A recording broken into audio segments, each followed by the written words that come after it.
For my final project, I made a 3D game called MazeRunner. In this game, the player has to navigate through different levels which vary in difficulty. The player will use arrow keys to move throughout the maze until they reach the end. The maze consists of individual walls joined together along with textures to blend everything in. The floor is also textured to give an authentic feel. So right now, I'm starting on level 1 and I'll give you a walkthrough on how the game works. So as I said before, you can use the left and right arrow keys to move left and right, and the up and down arrow keys to move forward and backwards. So just walking through, we can see we're walked through the front of the maze, and that seems to be the end. So this level is pretty easy. It's just an open boundary, and you can just walk right through. We can see the walls are getting closer, the floor is moving forward. And we're at the end of the maze, so it's not much of a difficult level. So we're going to go ahead and go into level 2. We select that. We start at the beginning of level 2. So one of the main things with this game is not being able to walk through the maze, because that wouldn't be much of a maze if you could just cheat. So I can go ahead, turn off collision, or I'll just show you collision first. So I can walk ahead, and as I'm hitting the corner of the wall, I'm just holding down the up arrow key. It won't let me move forward. I'm hitting the wall, I'm crossing that boundary where the wall exists, and I can't move through it. So I can go ahead, turn off collision, and if I just hold down the arrow key, I can just pass right through. But again, it's not much of a maze if I can just walk right through the walls, so we're going to turn collision back on. So another feature of the game that we see right here is lighting and shading. So as you can see, where these two walls joins, one's significantly lighter than the other, and that's just because the positioning of the light and where the shadows are being cast, and it just gives it more of a 3D feel and more depth.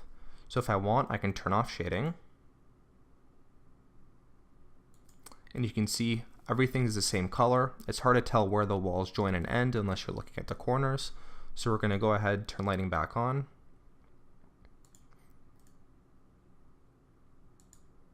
And it just gives it more of that depth feel. So we're going to go ahead, walk through the maze a bit.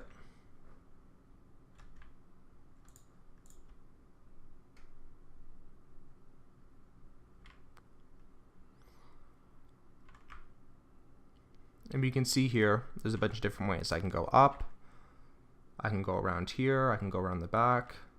So let's go ahead, walk down here.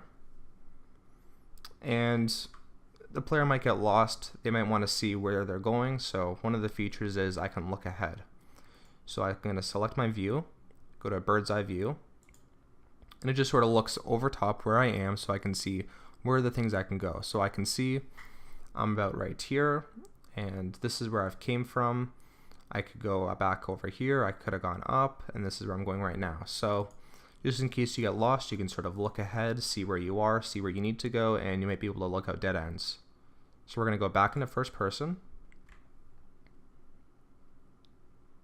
Going to see if we can get through the end of the maze.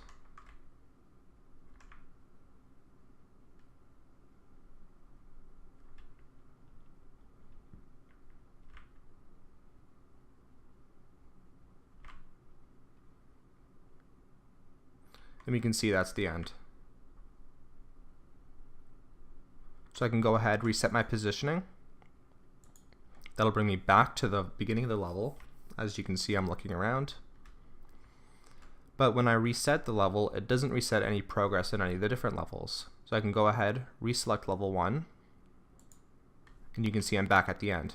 If I turn around, there are the walls.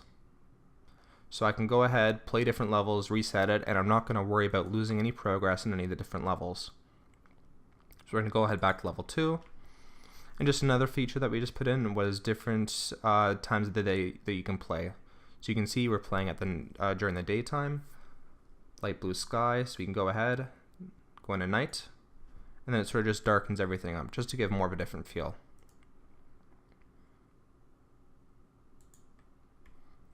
So that was some of the features of my game MazeRunner. Thanks for watching.